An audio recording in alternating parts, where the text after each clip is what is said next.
Myth versus Messiah. Jesus versus Mohammed in the historical record. All right, so that's what we're trying to get to the bottom of tonight. It's a foundational question for our faith and for the Muslim faith. Are the religious figures that people build their lives and their eternities around actually rooted in history? Specifically, we're examining Jesus of Nazareth and Muhammad of Mecca, not as theologians today, but as historians. Who has the evidence? Who has the record? And where does that leave you? All right, that's what we're gonna get to the bottom of tonight. Amen. Thank you, brother. All right, so let's check out the next slide here. So let me be clear. This isn't about attacking people, okay? It's about truth.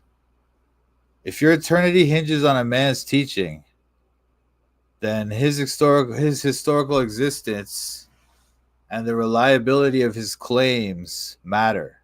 They matter eternally. So this is very serious. So we're going to take this seriously, and we're going to study the evidence and come to the conclusions, okay? Many Muslims believe that Muhammad is the final prophet. Christians believe Jesus is the Christ, the Son of God. But what if the historical records show that these two figures are not on an equal footing at all? What if one is grounded in eyewitness data, public events, archaeology, and the other is wrapped in legend, hearsay, and centuries-late records? Our goal here is to defend the gospel, to exalt Jesus, and to call all to faith in him. All right.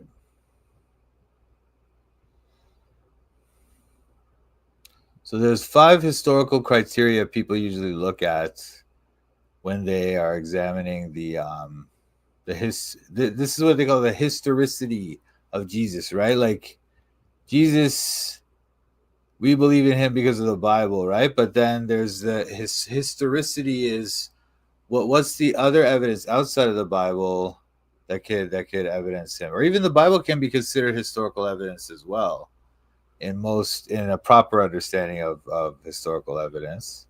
So we'll look at that as well. But what they usually look at is early independent sources, right? So we're talking about how soon after the events, like Jesus's death, for instance, how soon after that do other independent records of those events come up? Oh, Mixu, hey, what's up, bro? Hey, God bless you, my man. Mixu. Must be early in the morning over there, eh? Anyway, so how soon do the events how soon after Jesus' death, for instance, do we see records of his life or other people, other historians that are not Christians talking about him? That's independent sources, okay? Because legends, they usually need time to grow. But a historical figure, you'll see records near his death or near his life, all right? And then another criteria is eyewitness testimony. Do people who claim to see these events or these people, did they write it down? That's what we're gonna look into. And then you have external corroboration. That is, outsiders, whether they're hostile or neutral, did they verify anything from the stories? Okay. And then you have the archaeological fit. Is there any material evidence from that period that can support or corroborate the stories that were told, right? And then you have predictive fulfillment. That is, are there verifiable prophecies that confirm some kind of divine plan here? Okay. So that's going to be our criteria that we're going to use. These aren't theological tests. These are historical tests. Okay, so let's apply them. All right, let me see. All right, so this is a little chart that ChatGPT made for me. So the criteria, early sources on Jesus, you have they're from 15, like Paul and the Gospels, right? Like Paul's letters are the earliest source on Jesus, and they begin to appear around 15 years after his death, around 48 A.D. Okay, and then the Gospels roughly, or people have debates about the how long after they appeared, but most scholars would say that it was before or in the first century. All the Gospels were written in the first century, right? So you're talking about 60 years, roughly maximum 70 years, right? And then for Muhammad though, the first writings about him, like his first sort of biographies about him, don't appear until 125 to 200 years after his death. All right, and these dates are kind of debated, all right, but the fact is it's much longer than Jesus. Okay, then the question of eyewitnesses. Oh, sorry, this thing's kind of anyway. Eyewitnesses. The apostles witnessed him. Paul and the early church were eyewitnesses of Jesus. They wrote about it. All right, we have those writings. Okay. With Muhammad, there are literally no eyewitnesses. None. Zero. Okay. All secondhand. All right. Then we look at external sources.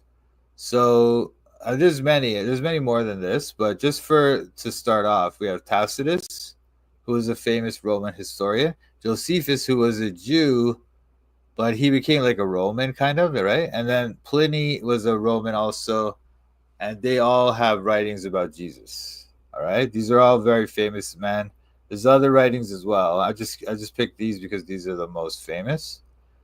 And then when you look at external sources on Muhammad, they're sparse, they're late, they're post 690s. That is, he died I think in 632 AD. I think that's what they say. So, or so they claim, right? And so there's very little external source evidence on him. In fact, when you see the source evidence on him, the external evidence on him, right? You don't really name him as a person, saying, "Oh, okay, there was this person named Mohammed," unless you go much later to the Hadiths time. All right, because when you look at these things from this period, 690 AD, you're talking about like writings where people will say, "Oh, the Mohammedans attacked us," or something like that. You know, they'll say things like that, but they won't name this leader Muhammad. They won't do that. So it's kind of difficult to say that there was an actual person named Muhammad there at that time. There's no textual evidence of that. Okay. Then when you go to archaeology, there's the Pilate Stone. There's the city of Nazareth, which people used to think Nazareth was a biblical myth among many. And we talked about this, how in the Bible, there's all these things in the Bible that archaeologists used to say that they're myths until they find them, you know? And then they're just accepted as fact, but no one ever gives credit to the Bible. But the Bible literally is the best source for archaeology in that region. Literally the best source. Okay, so you have the Pilate Stone, you have the Nazareth, and the crucifixion thing. I'll show you that. And then with their archaeology, there's all these controversies. The Qibla controversy. Qibla is like the direction that they face when they pray. We'll talk about that. And also Mecca, the archaeological evidence that Mecca was some kind of like religious center or something early on in Islamic history is very, very slim or next to none. Okay. And then when you have prophecy now, there's numerous. I'm just picking some of the big ones here. Isaiah 53, Psalm 22. I think I got Daniel. I'll talk about it later. But when it comes to prophecies in the Bible about the OT prophecies about Jesus, there's many. If you really count them all, there's like over 300. But some of those, they'll be disputed by those people because they're like typological or something like that. They're not like straight just textual prophecies. But these there's many still that are just very solid, right? But these are going to show you some of the best ones.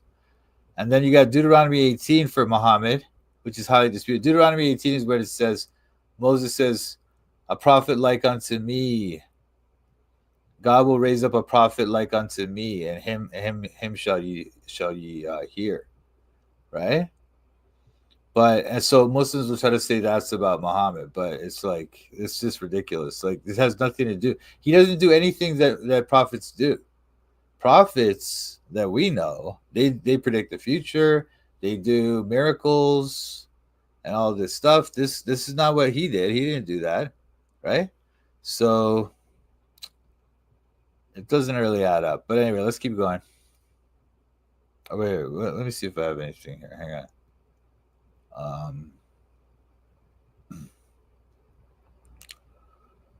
So, okay, yeah, by the way, I should say this too. Like when we look at this table, right?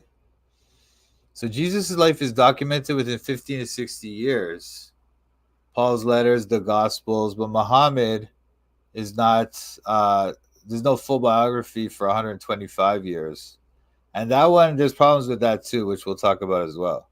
I got tons of notes here. It's crazy. I hope I get through them all. The eyewitness testimony, you have Paul knew Peter and James, and the gospel writers claim to preserve first-hand accounts. And also John says he's a first-hand witness and stuff. Many of that. Well, John's a gospel writer, but with Muhammad, the biography is hearsay. The person who wrote the biography of Muhammad, he did not know Muhammad. He never met him. He doesn't, it's all just writings. There's no writings from those who actually knew Muhammad. Okay. And then, with the Tacitus, Josephus, and Tacitus, and other writers write about Jesus, but Muhammad doesn't show up in outside records until decades after his death, and even then, not as a prophet. Like I was saying to you, they just write about like the Mohammedans and stuff like that, And then the archaeology. Anyway, we'll talk about all these things. It's all right. I'm just gonna move on. Okay, so the case for Jesus. All right. So the earliest sources are Paul's letters. Roughly from 48 to 62 is the period when Paul wrote his letters. Okay, at least the ones that are not disputed. Even the ones that are disputed are usually thought to be in that period. And then the Gospels are usually thought to be between 60 and 100 AD. I don't agree with that, but whatever. That's most scholars agree. So we can see it's within like 70 years of his death. They started having these four biographies of a man within 70 years of his death is literally unheard of in ancient times, okay? For example, Alexander the Great conquered the entire known world at the time, right? He conquered, he's the most famous person in at that time. He's certainly the most famous person in world history. Absolutely, there's no doubt about it, right? But he does not. We don't have a surviving biography of Alexander until 400 years after he died. 400 years. The most famous person in that entire period. We don't have not even one biography about him for 400 years after he died. So when it comes to Jesus, we have 4 biographies about him within 70 years. If that's like the conservative estimate, okay? That's a huge gap. There's no one else is like him in all ancient history, in all human history. No one else has got that much textual evidence of him in human history. It's literally no other person, okay? Now, the Apostles' letters are the earliest Christian writings. The undisputed letters are from 48 to 62. And Paul wasn't some distant second-hand reporter. He knew Peter, he knew James, he knew the other apostles. And he also preserved creedal formulas such as 1 Corinthians 15, 3-7, Christ died for our sins according to the scriptures, and he was buried and rose again the third day according to the scriptures. Those are all creedal formulas that he created that predate his writings. It's not something he made up. Those are things that were already in the culture of the time, and he just wrote them into his letters, right? So they probably go back right up to near the time of Jesus' death. So that's another evidence that's very close to his death, right? And then the Gospels, like for example, Mark, they say 60 to 70 AD. Once again, I don't believe these dates. I think they were all written before 70 AD. I think there's good reason to believe that. But even if you want to just take these sort of conservative estimates, all right, they're written within the lifetime of eyewitnesses. It makes it difficult to just add like stories or legendary embellishments and stuff. It's hard to do that when he's like when they're writing so close to the person's death, because other people would be alive who were there at the time and stuff, so they'll contradict them, right? So when you have these type of accounts very close to the person's death, it's good historical evidence. It's very difficult to make up legendary stories and stuff, right? And also, by the way, the Gospels, the way the Gospels are written, they fit this kind of Greco-Roman biographical genre of the time. Like genre, by genre, I mean like there's different genres of things. Like in literature, you might have novels or plays. You might have novellas. I don't know, other kinds of literature, right? So in this type of literature, one thing they had was biography. So the ancient genre of biography, the Gospels fit that mold very well, right? So they appear to be literal biographies, not just some legend, not just some mythology. Okay, and according to the Gospels themselves, they're based on firsthand accounts. For example, Luke in Luke 1-4, he talks about how he's a witness to all these things. So this is literally unparalleled in ancient history. Okay, unparalleled.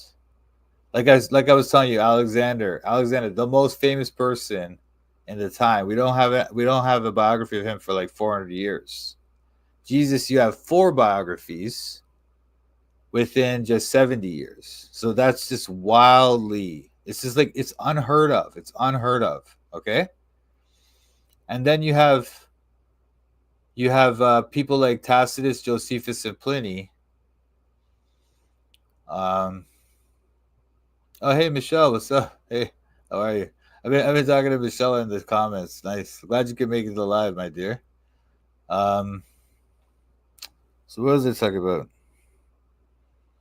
Okay, Tacitus, Josephus, and Pliny all wrote about him. All right. There's non-Christians. They don't have any reason to make up something about him. All right. But they're independent external sources, and that makes their testimony more valuable, right? Because there's no like kind of religious or any kind of incentive for them to lie about it. All right. So Tacitus, the Roman historian, wrote around 116 AD. All right. He mentions Christus, who was executed under Pontius Pilate during the reign of Tiberius. And he said the movement spread to Rome. All right. This is about 116 AD. So you're talking about 85 years after Jesus died, let's say. Okay. Then you have Josephus, who was a Jew, but he became like a Roman, kind of like he was like a general, and he was also a historian though. He's well educated, right?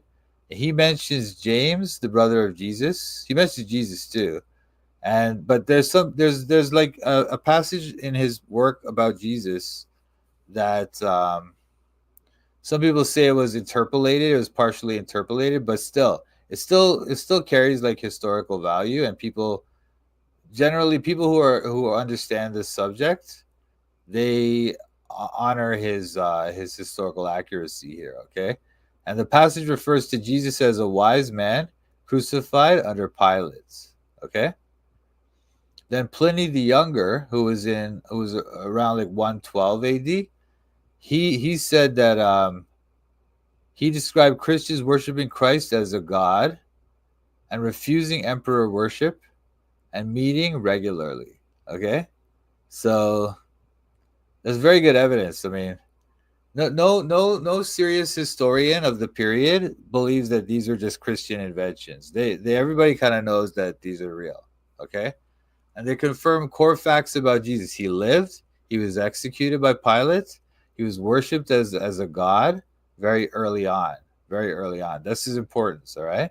This is very strong historical evidence. I'm having a blessed day. Thanks. Oh, that's good. Hope you are as well. Thank you. God bless you. Sorry I've been bugging you so much. Oh, that's okay. I've been getting in the word even deeper. These. Oh, that's good. Yeah, I know you're a very keen student of the word. That's very good. I try to be as well. Walk with the Spirit. God bless you as well, brother. God bless you. All right. So the next thing is archaeology. Okay. I'm gonna try to show you some of these on the internet, but anyway, so you have the Pilot Stone. Let me get this up here.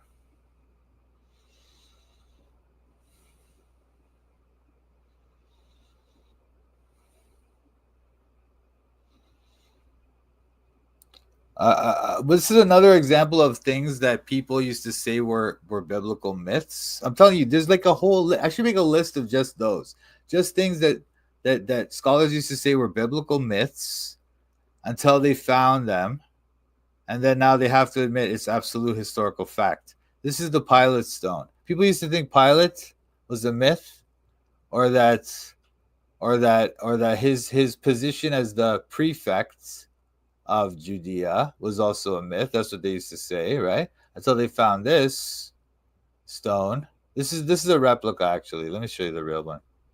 This is it. The Pilate Stone.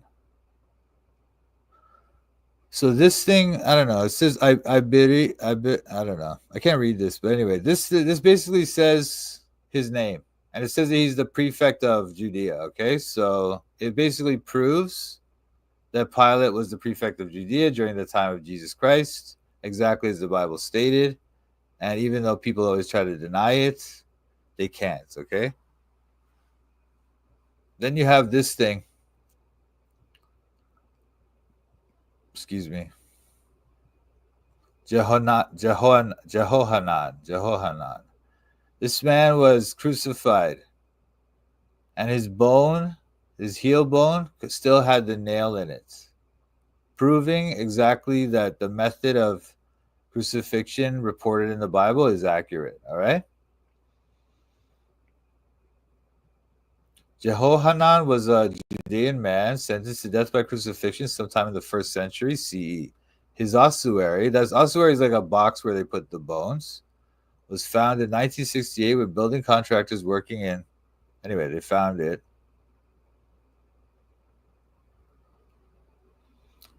So this scholar Niku Haas concluded that Jehohanan was crucified with his arms stretched out and his forearms nailed, possibly on a two-beam cross.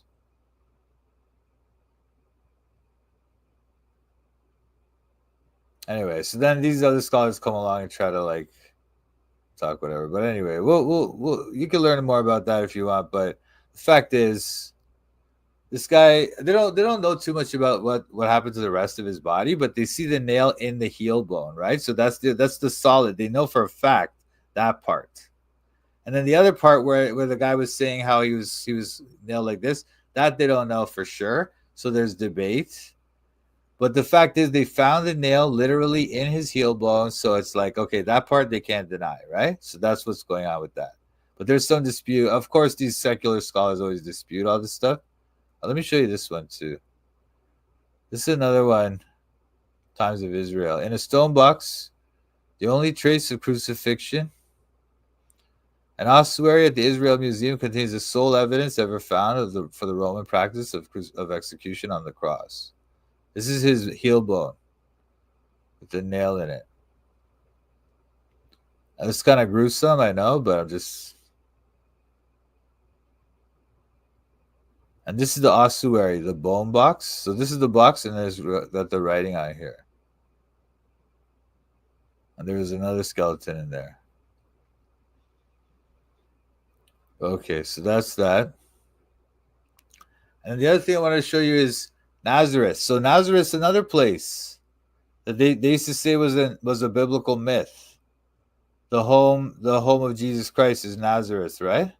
But then they found the city, and now they can't deny it anymore, because it's right near this town. There's a town there today that's called Nazareth.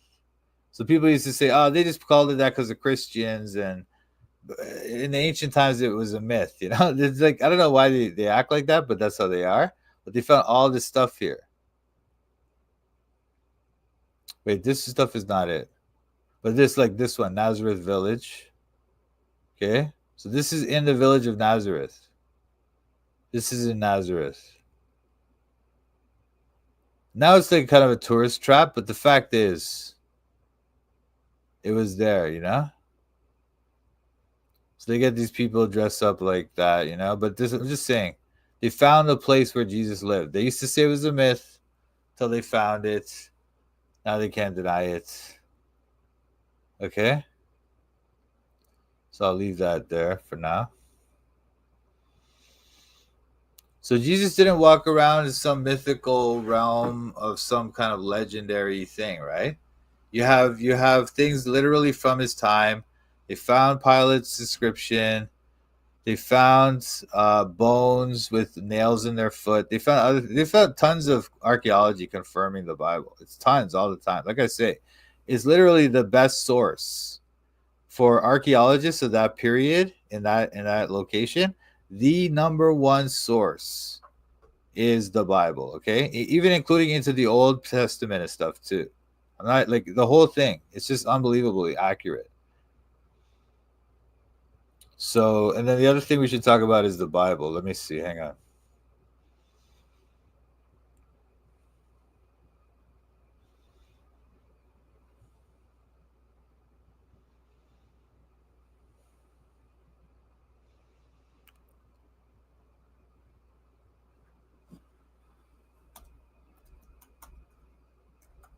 Okay, 1 Peter 5:1. The elders which are among you I exhort, which am also an elder, and a witness of the sufferings of Christ, and also a partaker of the glory that shall be revealed. A witness of the suffering of Christ, right? So he's calling himself an eyewitness. This is different than the people who talk about Mohammad, for which there are no eyewitnesses. You see? Another good evidence is, hang on, Galatians 1:19, Paul. But other of the apostles saw none, save James, the Lord's brother. So he knew James, the Lord's brother, right? I mean, he went up, he saw Peter as well, right? But the fact that he knew Jesus' brother tells us that there's this person from the period, from the very time, who knew people who were related to our subject, Jesus Christ, okay? Sorry. And then remember the beginning of 1 John.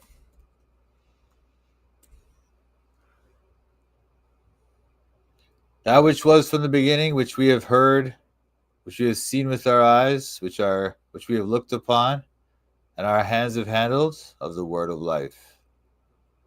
For the life was manifested, and we have seen it, and bear witness, and show unto you that eternal life which is with the Father, and was manifested unto us. Manifested means it's shown to them, it's made apparent to them. All right? Eyewitnesses. And then you have many others too. We can talk about Acts chapter 9. Paul meets the risen Jesus. Saul, breathing out threatenings and slaughter, was going up to Damascus. Okay. As he journeyed, he came near Damascus, and suddenly there shined round about him a light from heaven. And he fell to the earth and heard a voice saying unto him, Saul, Saul, why persecutest thou me? And he said, Who art thou, Lord? And the Lord said, I am Jesus, whom thou persecutest. It is hard for thee to kick against the pricks. So Paul saw him, and he tells the story. Okay. Obviously, they're going to try to deny that, but That's a separate issue. But look at this one too. This is important too. We always talk about this one because of being free grace, but um, Paul says this: I delivered unto you first of all that which I also received, how that Christ died for our sins according to the Scriptures, and that he was buried, and that he rose again the third day according to the Scriptures. And he was seen of Cephas, then of the 12. After that, he was seen of above 500 brethren at once, of whom the greater part remain unto this present, but some are fallen asleep.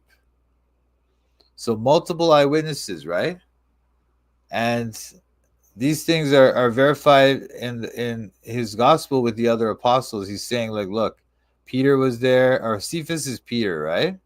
And then the other 12.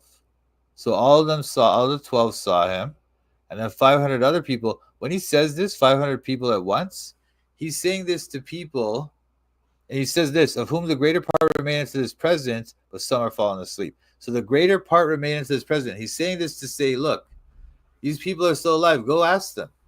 That's what he's saying when he does that. When he says that, it's like he's challenging them. Do you doubt this story? Okay, go ask these people. They're still alive.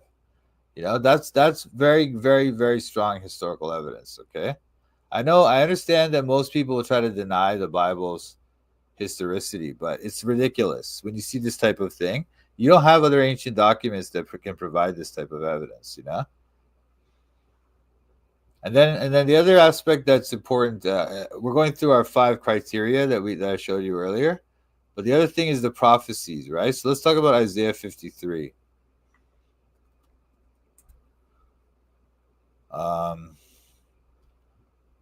Who hath believed there are reported, to whom is the arm of the Lord revealed? Now, who's he talking about here? The arm of the Lord is Jesus, right?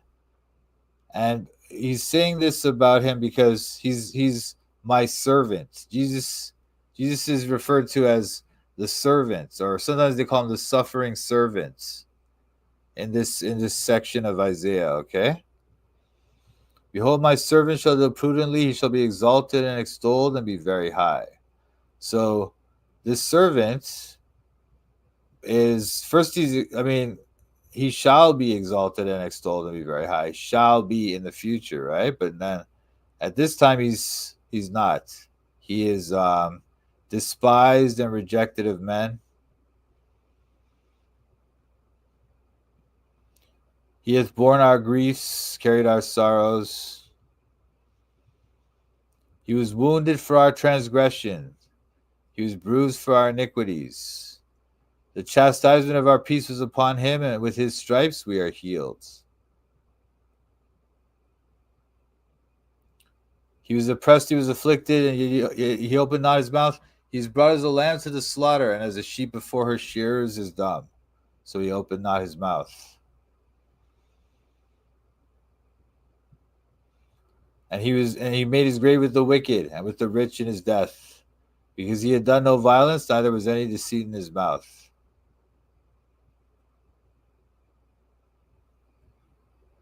But he has put him to grief, right?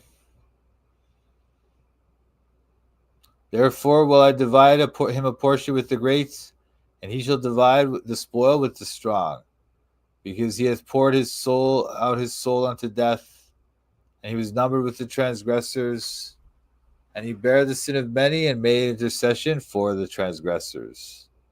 So he will he's going to have his portion divided with the great, and so divide the spoil with the strong. That means he's going to be honored, he's going to be blessed, and that's because why? Because he poured out his soul unto death. He died for us, right? So all this stuff clearly happened. And so you have prophecies, like they're literally telling you the events as they unfolded later on, hundreds of years later. We're talking about 700 years later when this happened. Okay, when Isaiah wrote this, or 700 years before. And then Daniel 9.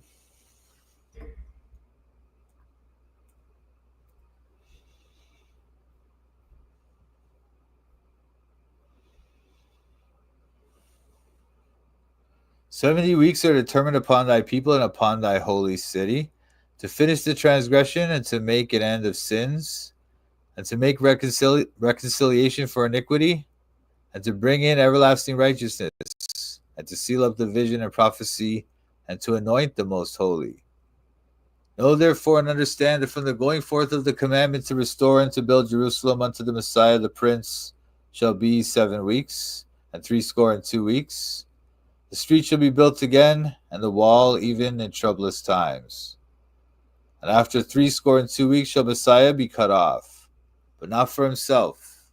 And the people of the prince that shall come shall destroy the city and the sanctuary, and the end thereof shall be with the flood, and unto the end of the war of desolations, desolations are determined. So this actually, now think about what he's saying here. Know therefore and understand, from the going forth of the commandment to restore and rebuild Jerusalem. This is the commandment by Cyrus, which you can read about in Ezra chapter 1 and also in Chronicles, I think. But the fact is, in Ezra chapter 1, it says this commandment, right? And then 60, it's the weeks. It's like 69 weeks. 7 weeks and 62 weeks. 60 is 60 and 2, and then 7, 69. So it's weeks is like 7 years, not 7 days in this context, okay? So if you add up all those weeks, 7 weeks times 62, it gets from the declaration of Cyrus to the time when Jesus walked into Jerusalem, when they were putting the palm leaves in front of him and saying Hosanna. That is the 62 weeks. Okay, so this prophecy came through perfectly. And then it talks about how shall Messiah be cut off. That's the crucifixion. Okay. And then the people of the prince shall come and destroy the city and the sanctuary. That's the Romans. They come and destroy the sanctuary. Sanctuary is like the temple, and they destroy the city. That's the Roman conquest of Jerusalem in 70 AD. Okay. And then you have also Psalm 22. I mean, there's many others, right? But I'm just not going to, because they're a little bit more involved and stuff. But Psalm 22 is about David, or David's writing it about his experiences. But it's also clearly about Jesus. For example,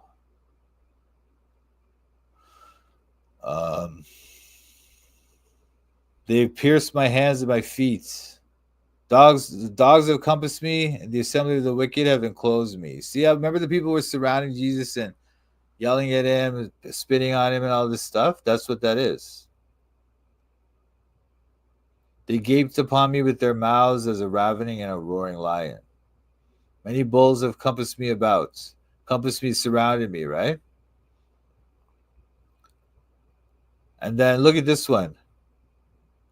They part my garments among them and cast lots upon my vesture. This literally happened. Like, they parted his clothing, or his things, right? His things that he had. They parted it. They divided it up, the guards. Like, here, I'll take this one. You take this. Let's divide it up. But then he had one purple robe, right? That they were using it to mock him. Purple was really expensive, though. So they didn't want to tear that up. They didn't want to rip it up among 4 people or whatever. So they cast lots upon his vesture, his purple robe. Literally prophesied like 1,000 years before Jesus. Okay, down to like detailed things, detailed events. You know, there's other things in here too, like how he got pierced and all these things. But anyway, I'm not going to stay on this too long. But the fact is, there's so many prophecies about Jesus. Like, they're not vague. They're describing Jesus' death in detail. The fact that David's writing about the fact that they parted his garments by lots. You know, that he knew that so long before, right? There's other things too. There's many other things too, but I won't go into them all now. But the fulfilled prophecy is a sign of God has put his signature here. He said it would happen, and then it happened, right? That's what God does throughout the Bible. So Jesus is just the ultimate example of it, with the most prophecies about him, and they all come true, literally, right? So that's something that you don't see with Muhammad. And we'll talk about that now. The case against Muhammad, okay? Because as I was saying to you, there's no biography until 125 to 200 years after his death.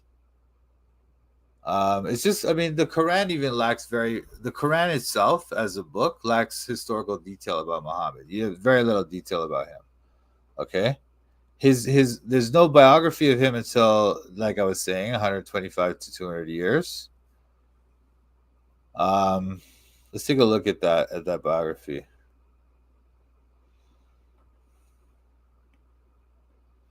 You guys got a lot of comments here or what?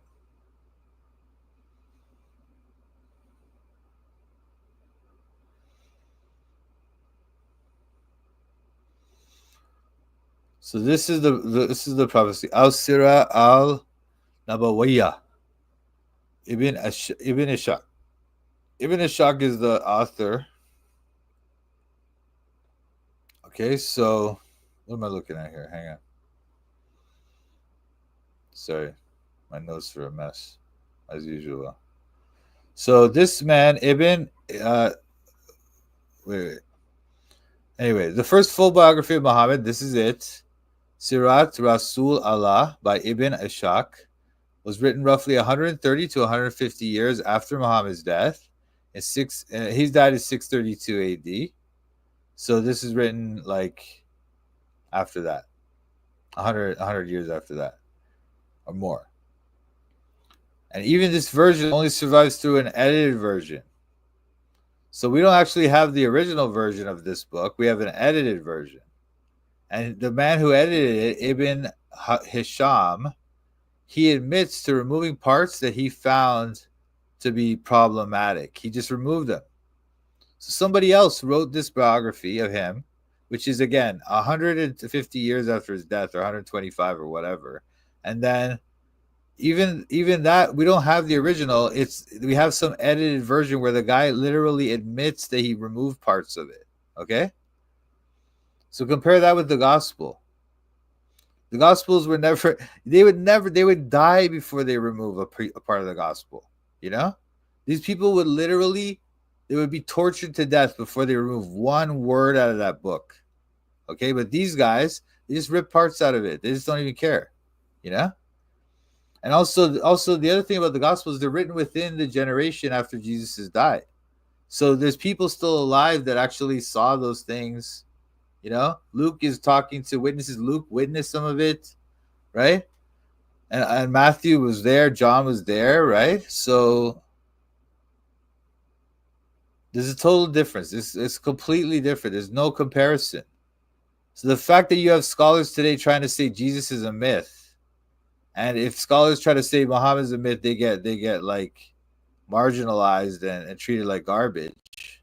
Well, it's the problem. It's the problem of the fact of people's perception and the devil world that we live in, that they want to permit this type of reasoning, but it's just not historically valid to think of it this way.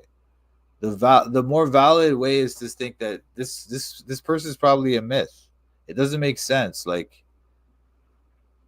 because his story doesn't emerge from contemporary records, that is, records in his period, but from later records, which are theological reconstructions. That is, there's Muslims reconstructing his life from stories that they heard from people or doing research, and they wrote it down. Okay, but it's so long after, they don't have any eyewitness accounts, right? So when the first detailed life of a man appears nearly 2 centuries after his death, that's not history. That's what they call hagiography, or the holy writings. It's like a religious thing, all right? So there's no contemporary writings from Muhammad or his companions. And the hadith, which are more kind of biographical, I guess, than the Quran, right? They're secondhand, and they're passed down orally and compiled generations later. Okay, so the earliest hadiths are from like hundreds of years after he died. So this is so there's also no eyewitness documents of let me go back to my slides here. No eyewitnesses. Zero eyewitnesses. Whereas we have the apostles writing about it, right? Wrote letters talking about it. They wrote narratives claiming to have seen Jesus themselves. Muhammad left no writings, and no one who directly knew him left any documents of their experiences with him. Okay? It's completely different. There's no comparison in terms of what they call historicity. Okay? What is all these comments, man? Walk in the spirits.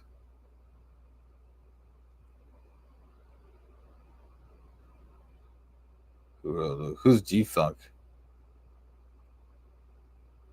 We have eyewitness accounts, names of people. Who are these people? Who's eyewitnesses? Can you tell me, G-Funk? Name one piece of literature that was written at the time of Jesus. Well, I just said Paul's letters, right? And I also I don't agree with the normal, I guess the scholarly consensus is that it was written 60 years after his death. I don't believe it. I think they're all written before 70 AD because none of them talk about the destruction of Jerusalem. So it's very odd to me that they would describe the life of Jesus Christ and not describe the destruction of Jerusalem. But I guess that's what scholars believe. I guess you want to believe that too, G-Funk. But can you tell me, we have eyewitness accounts, names of people. Okay, tell me about those. Can you put them in the chat? This guy is lying. Stop lying, buddy. You think Luke wrote Luke? Yeah, I think Luke wrote Luke. Yes, I do.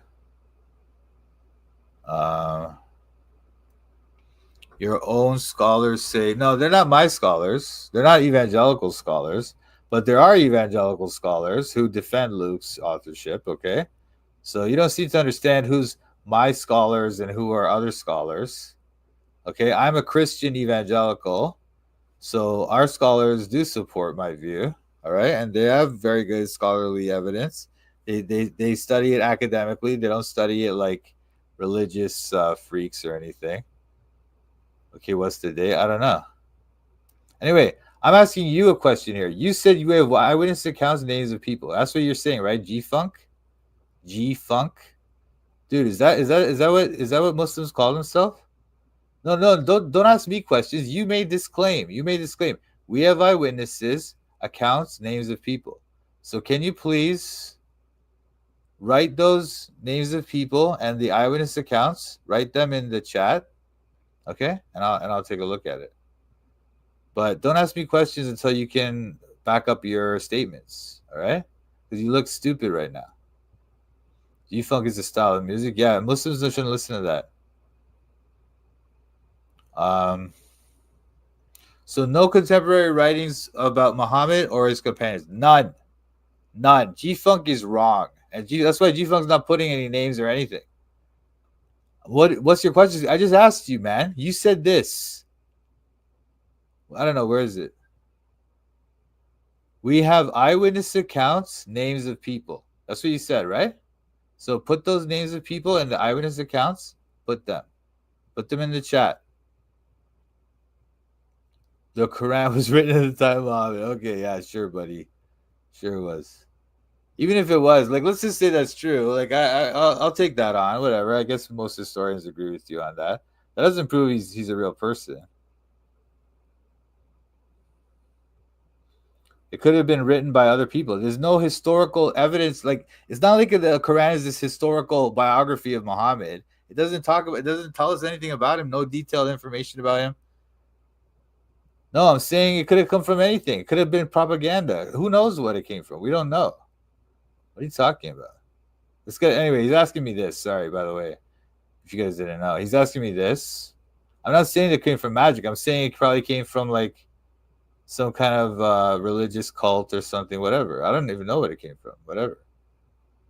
I'm just saying, if you compare that, look, whatever, like, you can believe whatever you want. I'm just saying, when you compare the historical evidence according to secular historical reasoning and their methods, right? Then you'll find that the evidence for Jesus is basically undeniable, and the evidence for Muhammad is next to nothing. That's what I'm trying to say here, and I'm going to prove it. I'm already proving it, and I'm going to continue proving it now. Okay? Go read hadiths. Yeah, the hadiths are late. Do you not understand what's going on? Do you not understand anything? Why do you not understand the most basic things I'm talking about here, man? Absolutely ridiculous. Anyway, so where are we at here? No eyewitness documents. So there's no eyewitness documents of Muhammad. No one claims to have been his eyewitness and write down about him, about having seen him or talked to him or anything like that. There's nothing.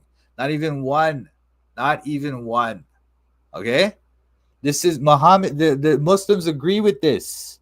I'm not making something up that Muslims don't admit. Just because G-Funk here doesn't know his own religion doesn't mean that I'm wrong. The Muslims themselves will admit this. There are no eyewitness accounts of Muhammad, okay? This is just the reality, all right?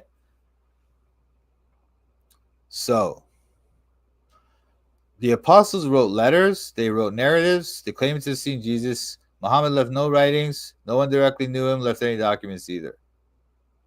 Islamic history depends on the hadiths, which are orally transmitted for over 2 centuries, okay? They're collected generations later by men like Bukhari and Muslim, who sorted through hundreds of thousands of reports. And then they accepted some and rejected others. We don't know their methodology, right? And the chain of transmission. You know, when you have this kind of evidence, right? You have to look at the chain of transmission of evidence, right? Because we don't know. If you don't understand the chain of transmission of the evidence, then you don't know what happened to it.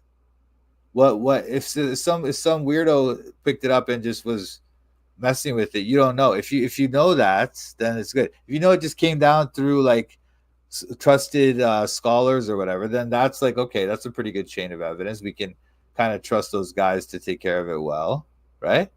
But if it's just like we don't even know the chain of evidence, then that's completely ridiculous. We have no clue about the hadiths. Like I say, hundreds of thousands of reports, and they accepted some, rejected others. We don't know their methodology. Okay? There's no direct documentary evidence. None. Okay? So nobody ever said, I saw Muhammad do this, and then wrote it down, and then we have that writing. That does not exist. That's my point here. No eyewitness documents, okay? That's the point of what I'm saying. G-Funk has not disproven this, okay? And no one is going to disprove this because it's well known, all right? All right. So that, by the way, that's a huge red flag. If not even one eyewitness to you existed, not even one person, that's a huge red flag. Okay, that's like, whoa, wait a minute. But for some reason, there's scholars that come out and try to say Jesus is a myth, and it's like for some reason they're taken seriously. I guess there's not very many. There's just a handful of them, but they exist, and they're kind of like held up. Like people that critics like will kind of lionize these guys and buy their books and stuff because they want to be told that Jesus is fake. But when it comes to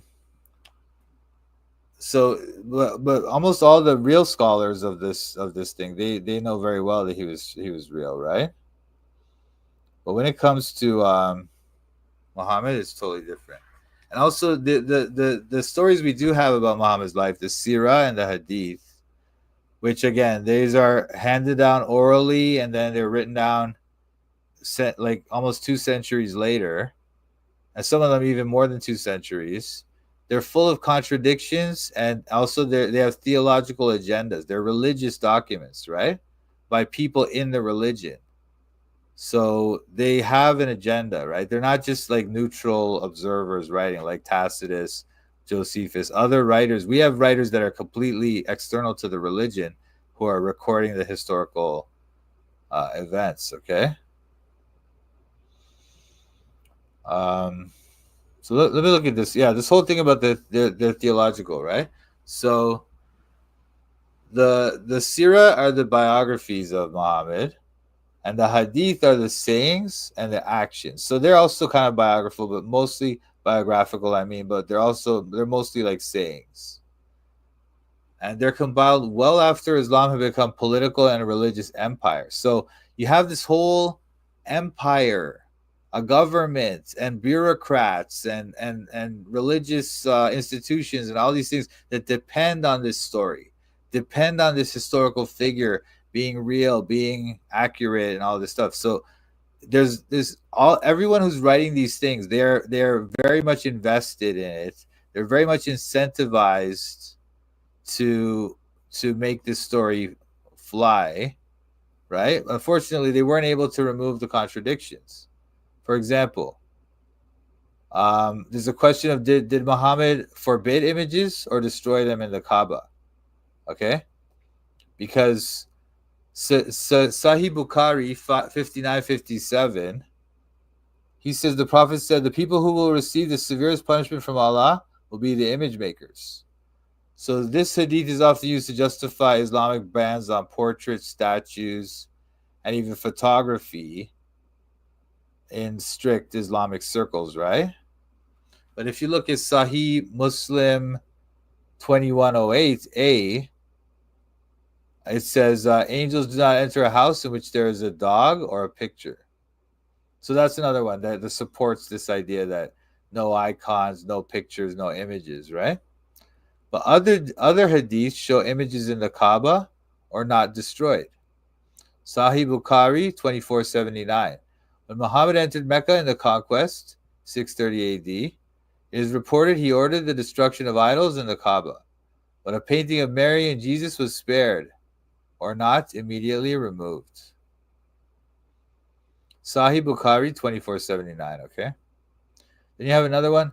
Al-Azraqi, early Islamic historian, reports that Muhammad left certain paintings untouched when cleansing the Kaaba, including a depiction of Abraham.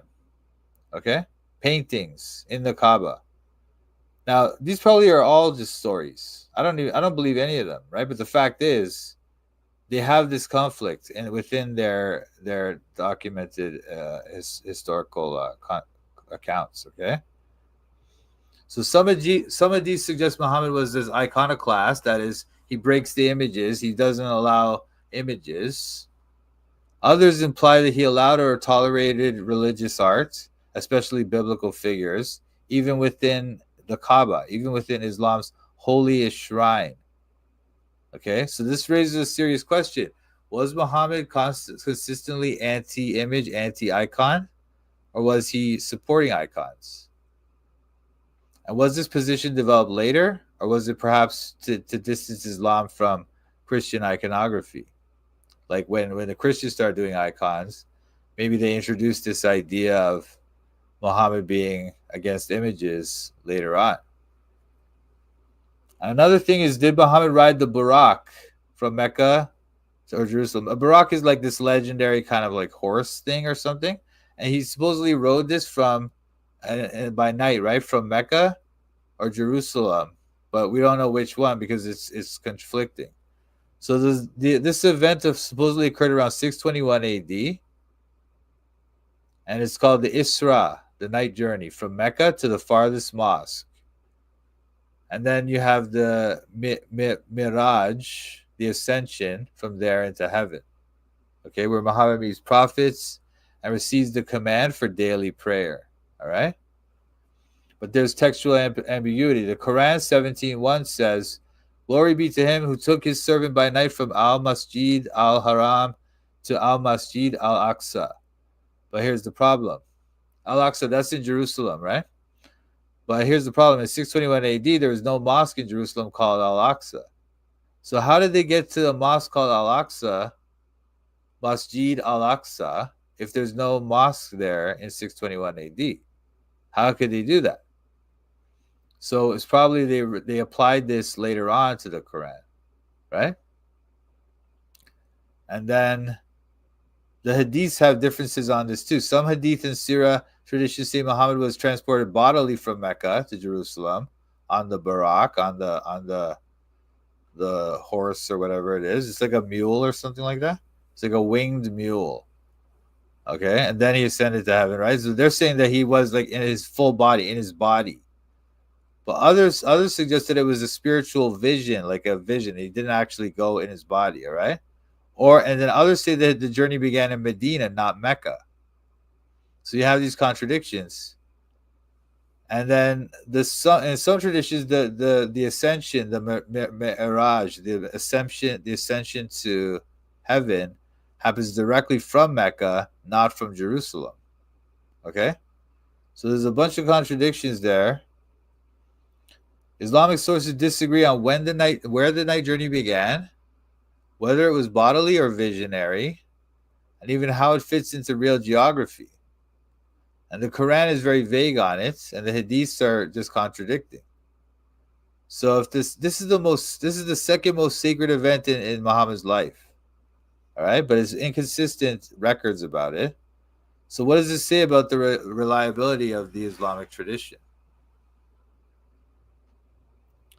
So there's many examples. These are just two of many examples, all right? And then what do we got here? Sparse external evidence until late 7th century. So the first non-Muslim mention of Muhammad appeared decades after his death, and they're vague. There's a document called the Doctrina Jacobi, roughly in the 640 AD, refers to an Arab prophet but doesn't name Muhammad or describe the Quran. So you have this document. It's not a Muslim document. It's like I think it's a Orthodox document. But the fact is, it's talking about an Arab prophet, but it doesn't name Muhammad and it doesn't talk about the Quran. And then there's another document called the Sabeos from the 660s, roughly, and it mentions Arab conquests and a prophet, but it doesn't align with the Islamic tradition. So you have another problem here. Now, just to talk about the first document, what I was saying, the Doctrina Jacobi. Actually, this is a Greek Orthodox, I think, Christian polemical text, probably written in Byzantine territory, possibly Palestine or Egypt, roughly 7 to 15 years after Muhammad's death. I should just show you my notes here. Anyway, it describes it. I'm going to put all this in the white paper, okay? So I'm just going to try to talk to you about it right now. But this is like under this thing, sparse external evidence until the late 7th century. So the Doctrina Jacobi describes an encounter with Arab invaders who are being led by someone described as a prophet. The text states that the prophet is appearing with the Saracens and claims he is proclaiming the coming of the Messiah. But no name is given. It does not call him Muhammad, nor does it mention the Quran, Islam, or even the name of Allah. So the writer expresses confusion and skepticism about the story. It says, I, Jacob, questioned very carefully and learned from the Saracens, who spoke to me that they have come with the prophet who is still alive, and who is proclaiming the advent of the Anointed One, the Christ who is to come. So this is possibly the earliest external evidence of a prophet associated with the Arab invasions. All right, but it suggests either Muhammad was not unknown by his name, or not central to the Arab movement at the time. All right, and it portrays very different theology. The prophet speaks of a coming Christ, not of Islam's completed final revelation. So even in the 640s, a decade after Muhammad's death, contemporaries weren't clear who he was or what his message was, okay? And then the other book I was telling you about was the Sabeos, the Armenian Chronicle by Bishop Sabeos, dated around 660 AD, one of the earliest narrative histories to mention Islam and its founder. What it says, it describes Arab military conquests and attributes their rise to a prophet. Sabeus does name Muhammad as the leader of the Ishmaelites, who instructed them to worship the one God of Abraham. He claims Muhammad made an agreement with the Jews to unite monotheists and oppose idolatry. He writes, at that time, a certain man from among those same sons of Ishmael, whose name was Mohammad, a merchant, as if by God's command, appeared to them as a preacher, the path of truth. But here's the issue with that now. He talks about Muhammad, right? Kind of, I guess. But he doesn't describe Islam as a developed religion. He doesn't mention the Quran. He doesn't mention 5 pillars, prayer rituals, Mecca, anything like that, right? So it's a bit odd. He doesn't seem to have very much information. So his account is talking about this Jewish-Arab alliance, not the Islam versus Jews idea that we get in the later traditions of the Muslims. So it seems very different. Sabios, whatever Sabios is talking about, it doesn't seem to describe Islam, at least the way they claim it is. Okay? The theology that Sabios describes is more like Jewish monotheism. So Muhammad may have been a real figure, but early external witnesses didn't understand him as the founder of a new religion, and they saw him as a Jewish-aligned tribal leader, not some final prophet or anything like that, okay? So then what else we got here? Oh, yeah, the Qibla. So the Qibla thing. So anyway, let me just say this about the evidence. There's no the fact that there's so little evidence of this person, a person who basically supposedly changed the world, right, in one lifetime. There's almost no contemporary witnesses to talk about him, right? Whereas Jesus, who never even left, I mean, the only time he left Jerusalem was when he went to Egypt when he was a little kid. The only time he left Israel, I mean, right? Otherwise, he was always in that little region around Jerusalem there. Okay? But that person changed the world, and there's tons of evidence of him. But Muhammad, who supposedly conquered this whole region around there, and he was this great warrior king, for some reason there's no evidence of him, no discussion of him. It's completely his silence is deafening, you know.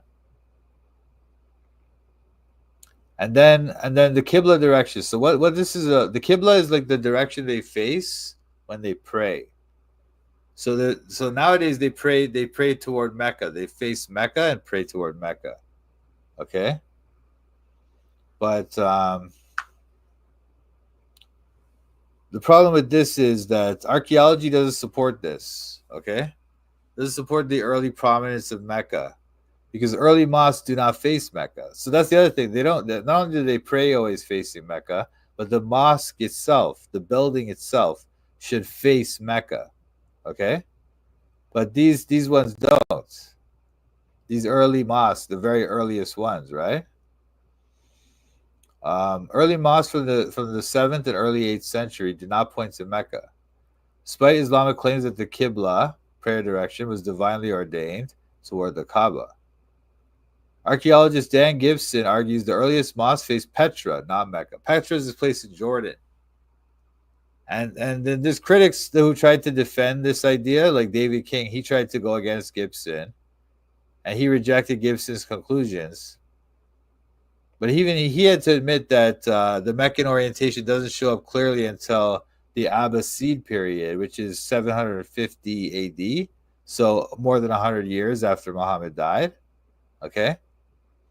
So if Mecca was the center of their religion when Muhammad was alive, and they're building mosques and they're supposed to be facing Mecca, why don't they? Why don't they face Mecca? Why do they face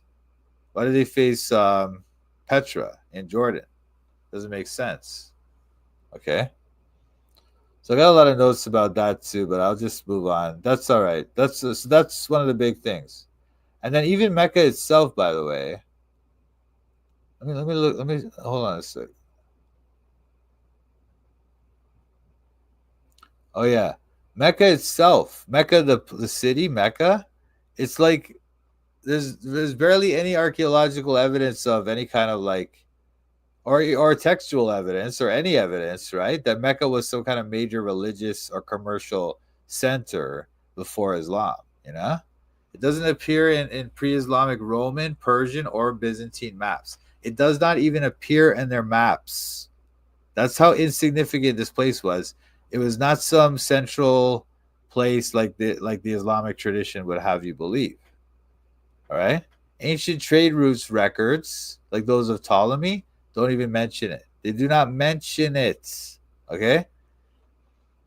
So and also there's no pre-7th century inscriptions that mention it. So it seems like Mecca was later retrofitted into the Islamic tradition, that it was not there originally. That it was written in later on. Okay.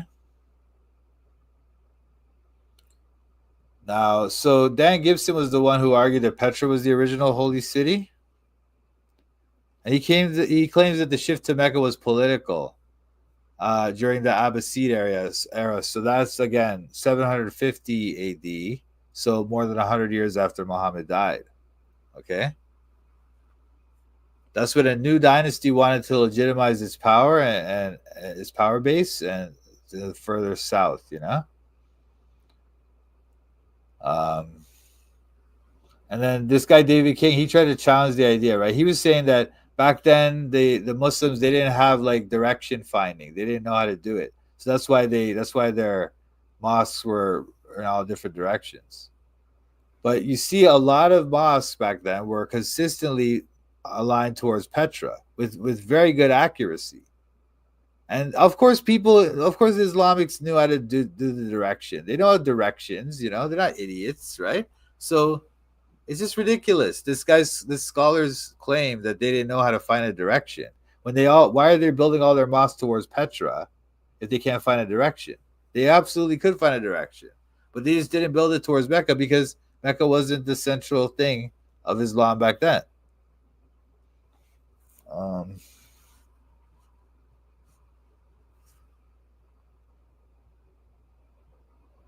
So that undermines the tradition of Islam, okay? If Mecca was not known to the surrounding civilizations, not a pilgrimage center until much later, and not even the Qibla direction was in early mosque architecture of Mecca, right? That means that the core Islamic narrative about its early history is not true, or there's no evidence for it. It's unraveling. It doesn't work, you know? So the claim that Muhammad received revelation to pray toward Mecca, and that it was always the spiritual center of Islam, is very suspect historically. Okay, the archaeology does not support this idea. Okay.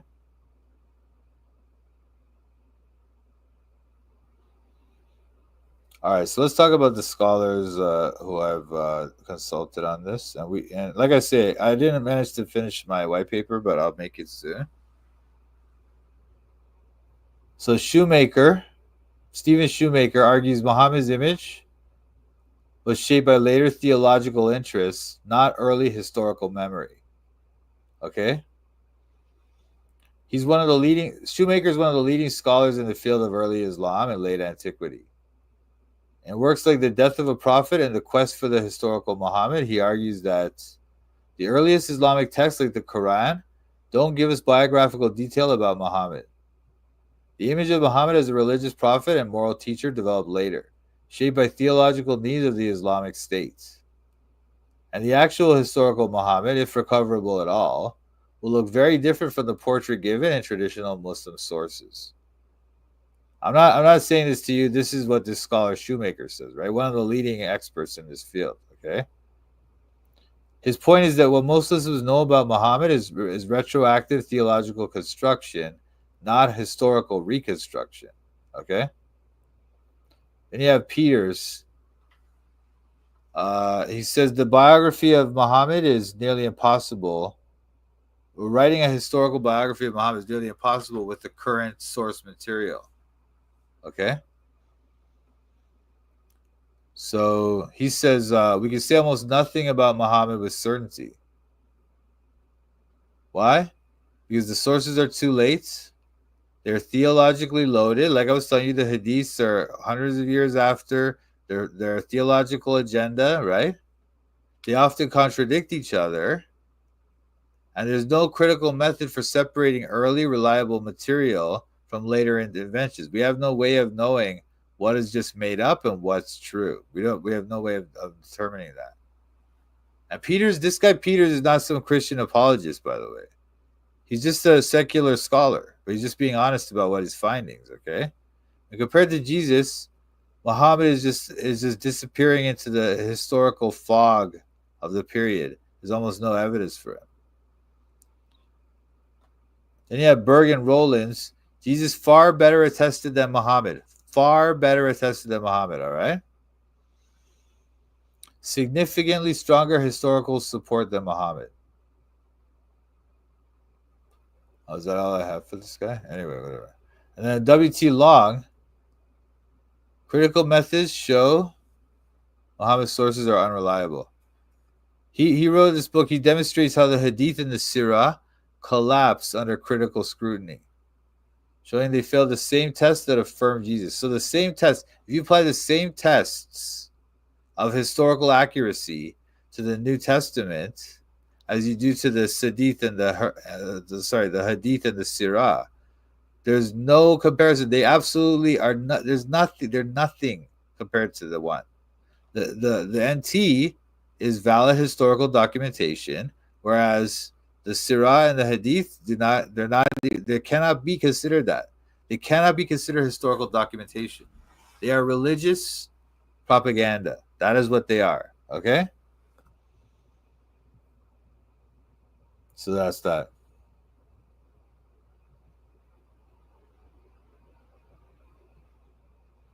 So let me just say this. Jesus, he's a true, he stands tall in the historical records. One of the most famous historical people. I mean, he probably is the most famous historical person in world history, right? Crucified under Pilate. Worshipped by the Jews. Because Jews back then, for the Jews back then to worship a human being is unthinkable, right? They were just like, they're these monotheists who would never do that, right? But they did it. And he was proclaimed risen by eyewitnesses. He fulfilled prophecy. And he's alive. That's Jesus. Muhammad, history can't confirm the claims about him. He may have existed, but the man described in Islamic tradition doesn't show up until long after his death. Long after his death. Okay? Think about Jesus, John 20:31. These things are written that ye might believe that Jesus is the Christ, the Son of God. Okay? Acts 4:12. There is none other name under heaven given among men whereby we must be saved. So believing in the Son of God, believe in the Son of God, the living Son of God, not in myths or legends, okay? My advice. If you've been trusting in a tradition, a religion, or a prophet that you can't verify, stop it.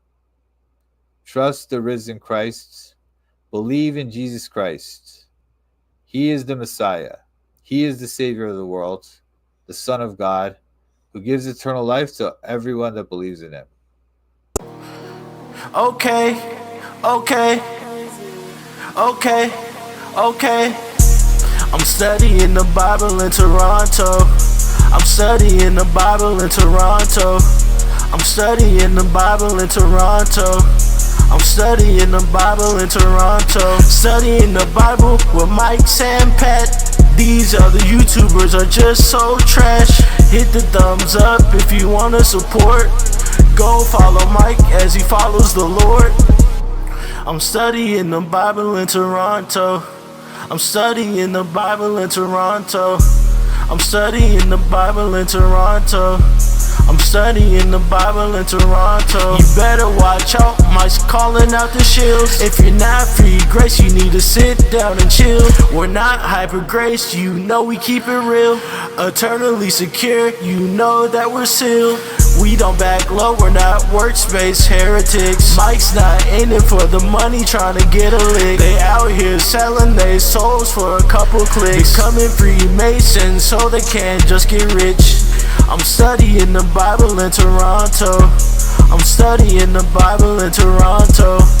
I'm studying the Bible in Toronto. I'm studying the Bible in Toronto. Shout out to Mike Sampat. Check out his channel, Toronto Bible Study. Subscribe and like.